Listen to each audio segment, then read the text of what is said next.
இந்த ஒரு சட்னி என் ஹஸ்பண்ட்க்கு ரொம்ப பிடிக்கும். அதனால் வீக்லி ஒன் டைம் கண்டிப்பாக செஞ்சுருவேன். தோசை, சாப்பாடு, இட்லி எல்லாத்துக்குமே சூப்பராக இருக்கும். இன்றைக்கி மார்னிங்கே செஞ்சுருந்தேன். டேஸ்ட்டு ரொம்பவுமே சூப்பராக இருக்கும். மறக்காமல் நீங்களும் ட்ரை பண்ணி பாருங்கள். இதுக்கு பழுத்ததாக ஒரு 3 தக்காளி எடுத்துக்கலாம். கருவேப்பிலை ஒரு கொத்தளவுக்கு, மல்லி, புதினா இது எல்லாத்தையும் நல்லா வாஷ் பண்ணி எடுத்து வச்சுக்கலாம். தேவையான பொருள் எல்லாம் ஃபஸ்ட்டே கட் பண்ணி எடுத்து வச்சுக்கலாம். ஒரு 2 பீஸ் அளவுக்கு தேங்காய் கட் பண்ணி சேர்த்துக்கிறேன். 2 பெரிய வெங்காயமும் சேர்த்துக்கிறேன். நீங்கள் சின்ன வெங்காயம் இருந்தால் சின்ன வெங்காயமும் சேர்த்துக்கலாம். 2 டேபிள் ஸ்பூன் அளவுக்கு எண்ணெய் சேர்த்துட்டு சோம்பு மிளகு பொரிஞ்சோடனே ஒரு கொத்தளவுக்கு கருவேப்பிலை சேர்த்துக்கிறேன்.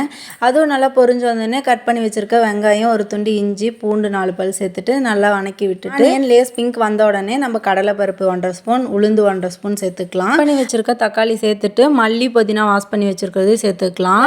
உப்பு, தேங்காய், புளி எல்லாமே சேர்த்துட்டு லைட்டாக தண்ணி சேர்த்து நல்லா அரைச்சி எடுத்துகிட்டு வந்துடலாம். பெற போட்ட தயிர் இருந்துச்சு, அது கூடவே சாப்பாடு சட்னி வச்சு சூப்பராக சாப்பிட்டாச்சு. நம்ம சேனல் பிடிச்சா லைக் அண்ட் சப்ஸ்கிரைப் பண்ணி சப்போர்ட் பண்ணுங்கள். பாய்.